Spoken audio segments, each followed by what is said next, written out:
While you may have heard about how wonderful Sword World is from Cardia and Ignis, they may have neglected to mention certain areas that could be improved.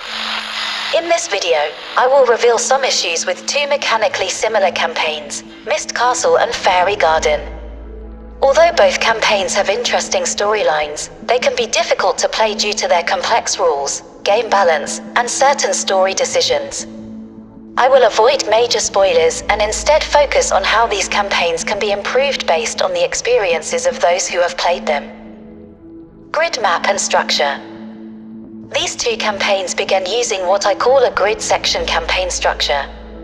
Each is characterized by the use of a randomized grid map, fixed sections for some parts of the map, missions, and quests to move the story forward, random events, as well as the star system for earning XP.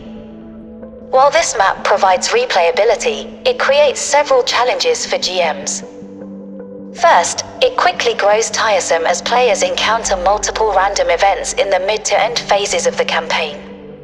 Additionally, the Fairy Garden map has randomized connections between sections of the map, which can make the map look like a plate of spaghetti after a dozen games.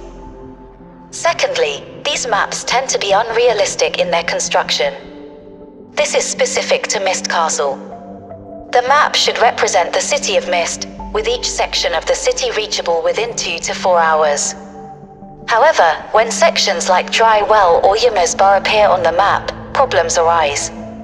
What is around those sections? Why does it take 4 hours to reach Dry Well?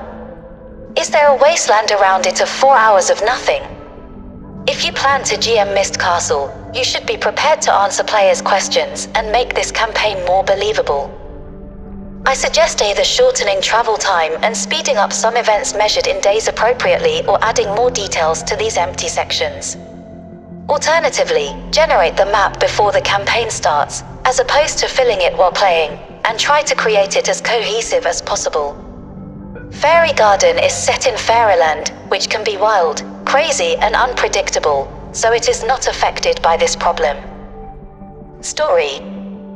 Both campaigns have their bad moments. The main problem with Mist Castle is that the PCs become trapped in the City of Mist and need to escape quickly. Some players may act recklessly and try to escape through the gates only to be killed by multiple high-level Barbarous, while others may take it slow and get caught up by random events that lead to many deaths. While a TPK is not the end of the campaign, PCs can only be resurrected up to 4 times, becoming undead Revenant NPCs on the 5th resurrection. To avoid this, discuss the nature of the campaign beforehand with your players and explain that Mist Castle is a hard campaign that requires a focus on their goal. There are 2 problems with Fairy Garden. The first is puzzles. There are multiple puzzles in Fairy Garden which have only 1 or 2 clues scattered across 36 sections or in dialogue with 1 NPC.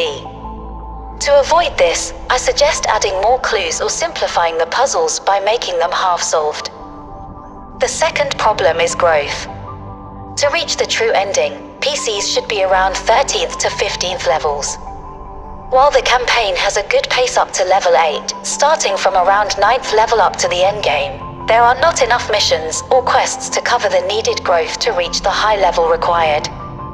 PCs will need to grind to gain those levels, but they may not even know what level they will need.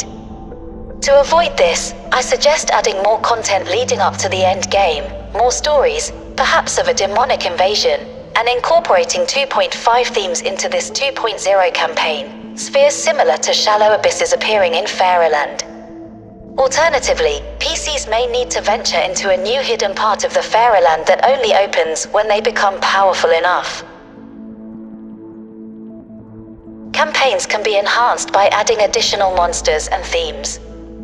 For example, you can incorporate more fairies from later releases into Fairy Garden, such as 2.0 Ignis Blaze or 2.5 Monstrous Law. In City of Mist, you can add more Barbarous from the 2.0 and 2.5 books and create your own encounter tables by swapping Barbarous of the same level with new ones. Another idea would be to add themes for classes that were added later. For instance, Mist Castle includes a Demon Tamer tab bit, but it was written before the Warlock class existed. Therefore, you can add more themes from the Warlock class to the story of this tab bit and, in general, to the City of Mist. Similarly, you can add Druid NPCs to Fairyland that use the 2.5 Monstrous Lore class. In conclusion, while Mist Castle and Fairy Garden have their strengths, they also have areas that could be improved. By addressing the issues with the grid map and structure, puzzles, growth, and incorporating new monsters and themes, these campaigns can become even more engaging and enjoyable for players. Additionally, GM should encourage players to roleplay and create their own subplots within the campaign, which can add depth and complexity to the overall story. By taking these steps, the Mist Castle and Fairy Garden campaigns can become even more immersive and rewarding experiences for all involved. Dear viewer, if you enjoyed this video, would you be so kind as to consider subscribing, giving it a thumbs up, and leaving a comment? Your support means a lot to me and Cardia. Thank you very much.